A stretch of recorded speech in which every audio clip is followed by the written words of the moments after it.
সদ্য বিয়ে করা রুদ্র আর তৃষা ভ্রমণে গিয়েছিল এক পাহাড়ি জায়গায়, যেখানে রাত নামলেই ফোনের নেটওয়ার্ক কাজ করে না, আর স্থানীয়রা বলে ওখানে কেউ একা থাকে না। প্রথম রাতেই রুদ্র দেখে তৃষা আয়নার সামনে দাঁড়িয়ে কার সঙ্গে যেন ফিসফিস করছে, কিন্তু ঘরে তখন ওরা দুজন ছাড়া আর কেউ ছিল না। দ্বিতীয় রাতে হোটেলের দরজায় কড়া নাড়ার শব্দ।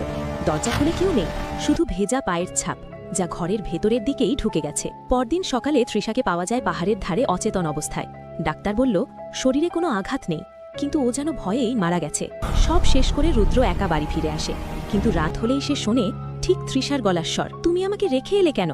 এক রাতে স্বপ্নে নয়, জেগে থাকতেই রুদ্র দেখে বিছানার পাশে তৃষা দাঁড়িয়ে, কিন্তু ওর পা মেঝে ছুঁয়ে নেই। পরদিন সকালে ঘরটা খালি, বিছানায় শুধু একটা চিরকুট। ভ্রমণটা শেষ হয়নি, এবার আমার পালা ওকে নিয়ে যাওয়ার। তাহলে বলুন তো, ওই পাহাড়ে আসলে কে মরেছিল?